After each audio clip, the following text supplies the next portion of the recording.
पढ़ते हैं ionisation energy. क्या होता है आयोनाइजेशन एनर्जी? ये पीरियोडिक टेबल का एक प्रॉपर्टी है। देखते हैं क्या होता है ionization energy. This is the nucleus and it is valence shell, और वैलेंस सेल में पाए जाने वाले electron is the valence electron. Okay, as you know same charge repel to each other and opposite charge attract to each other. Okay, this is the nucleus and this is the valence electron. This is the nucleus and this is the valence electron. Valence shell में पाया जाने वाला electron is the valence electron. ये nucleus जो है valence को एक force के द्वारा होल्ड ऑन करता है and that is the force of attraction. यानी कि इस न्यूक्लियस और इसके बीच में एक फोर्स ऑफ अट्रैक्शन है। ओके, ध्यान से सुनो, अगर किसी तरीके से इस बॉन्ड को हम तोड़ दें, मैं बॉन्ड कह रहा हूं लेकिन ये बॉन्ड नहीं, ये एक एनर्जी है, ये पावर है, कैपेसिटी है जिसने उसको अपनी तरफ पकड़ रखा है, होल्ड कर रखा है। अगर हम इस न्यूक्लियस से इस इलेक्ट्रॉन को इस फोर्स ऑफ अट्रैक्शन से फ्री करा दें, यानी कि हम इस बॉन्ड को हटाएं, इस एनर्जी को डाउन करें, तो ये इलेक्ट्रॉन फ्री हो जाएगा। That is called ionisation energy. सुनो, the minimum energy required to remove an electron from its outermost shell from an isolated gaseous atom is called ionization energy। यहाँ से इलेक्ट्रॉन को निकालना, इसे कहते हैं आयोनाइजेशन एनर्जी। ये रहा न्यूक्लियस और ये रहा वैलेंस इलेक्ट्रॉन, ये रहा न्यूक्लियस और ये रहा वैलेंस इलेक्ट्रॉन। वैलेंस सेल में पाए जाने वाले electron is the valence electron, right.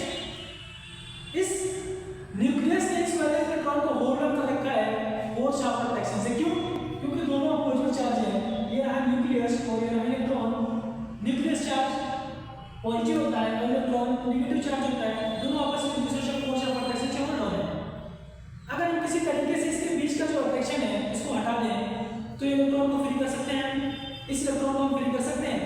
इस इलेक्ट्रॉन को जो हम फ्री कर सकते हैं इसी को कहते हैं आयोनाइजेशन एनर्जी। क्या कहते हैं? एक बार और, द मिनिमम एनर्जी। अब ये कह रहे हैं मिनिमम एनर्जी, क्या कह रहे हैं? Minimum energy. Why minimum energy? अगर इसको रिक्वायरमेंट है 10 इलेक्ट्रॉन वोल्ट की, 10 electron volt, let us assume कि इसको 10 इलेक्ट्रॉन वोल्ट की नीड है, राइट। ये 9.8 इलेक्ट्रॉन वोल्ट तक इस इलेक्ट्रॉन को हम रिमूव नहीं करा सकते। 9.9 पर भी नहीं, जैसे ही 10 इलेक्ट्रॉन वोल्ट होगा इस इलेक्ट्रॉन को आप यहाँ से निकाल सकते हैं। यानी करना क्या है? इस इलेक्ट्रॉन को इस सेल से निकालना है, इसी को कहते हैं आयोनाइजेशन एनर्जी। यानी कि इस इलेक्ट्रॉन को ऐसे निकालने के लिए जितनी एनर्जी हमें देनी पड़ना उसको कहते हैं आयोनाइजेशन एनर्जी। इसको रिप्रेजेंट करते हैं आई से, यानी कि आयोनाइजेशन एनर्जी। अब सुनो, इस आयोनाइजेशन एनर्जी को हमने रिप्रेजेंट किया आई। अच्छा, हमने निकाला पहला इलेक्ट्रॉन, कौन सा electron? I P first, I first.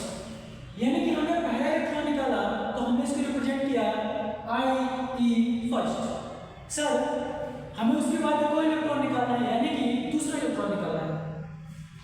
अब सुनो, मैं दूसरा इलेक्ट्रॉन बना रहा हूं और वो अगली सेल में है, अगली सेल में है। सेल आगे नाम थोड़ा सुनते हैं, देखो, इसको हम नाम करते हैं वैलेंस सेल। क्या भाई? Valence shell and it is called N. इसके अंदर वाला सेल इज कॉल्ड पेन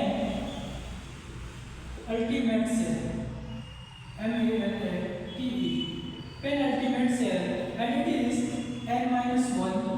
और अगर इसके अंदर कोई एक और सेल है इट इज कॉल्ड एंटी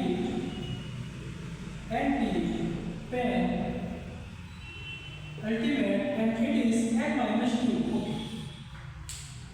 हमने बैलेंस इलेक्ट्रॉन से इलेक्ट्रॉन निकालना है, इसको कहा आई पी फर्स्ट। अब हमें दूसरा इलेक्ट्रॉन निकालना है, तो हमें दूसरा इलेक्ट्रॉन निकालना है और हम ये मान रहे हैं कि हमारा दूसरा इलेक्ट्रॉन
तीसरे इलेक्ट्रॉन को निकालने के लिए जो हमें देनी पड़ेगी एनर्जी आई थर्ड और ज्यादा, चौथे को निकालने के लिए और ज्यादा, and it is called IEM।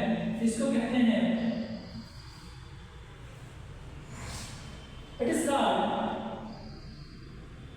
Successive I, successive आई, यानी लगातार एक के बाद एक इलेक्ट्रॉन जैसे निकाला आपने उसको कहते हैं सक्सेसिव आई। थोड़ा सा आगे बढ़ते हैं।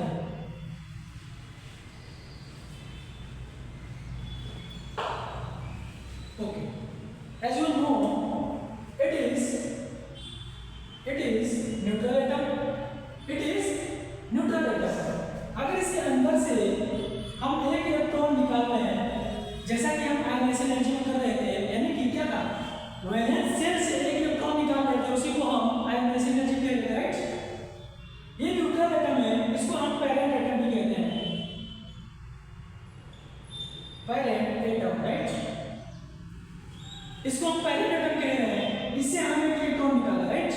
और हम पढ़ चुके हैं पहले ही कि अगर न्यूट्रल एटम से एक इलेक्ट्रॉन देता है, टेंडेंसी टू लूज इलेक्ट्रॉन, उसके ऊपर चार्ज आता है N पॉजिटिव, यानी कि ये केटायन बनाता है, केटायन बनाता है इलेक्ट्रॉन लूज करने के बाद। ओके, हमने कहा था कि इसके अंदर से एक इलेक्ट्रॉन और निकालेंगे और इसको कहते हैं M+2 and it is called -1। हमने कहा इसके अंदर से एक इलेक्ट्रॉन और निकालना है and it is called M+3। क्या देखेगा,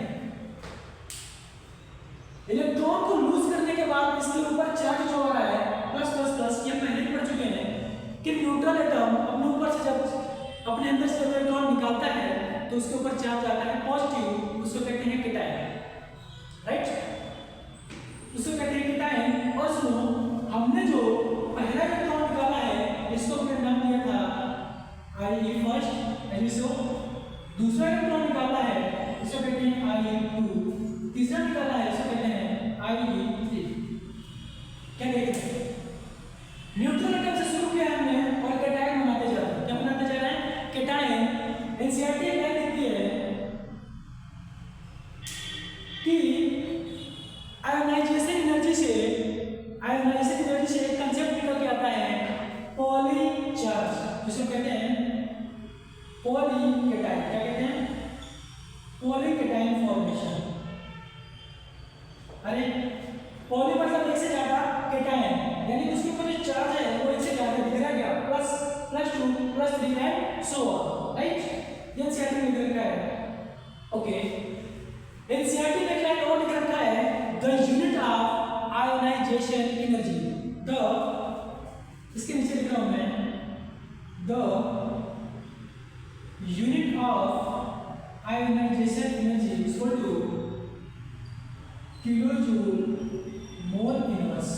क्या कहते हैं इसको, it is the kilojoule mole inverse, it is the NCERT का है, बिल्कुल लाइन है, किलोजूल मोल इनवर्स। अच्छा ठीक है, अब थोड़ा सा और आगे बढ़ते हैं, किस तरीके से आयोनाइजेशन एनर्जी को और अच्छे से समझ सकते हैं, जेड इफेक्ट से कैसे समझेंगे, साइड से कैसे समझेंगे, केटायन से कैसे समझेंगे। उससे पहले थोड़ा सा इस चीज को तुमको नहीं समझ में आएगा उनके लिए कि केटायन क्या होते हैं और एनायन क्या होते हैं, कैसे फॉर्म होता है। ओके, देखो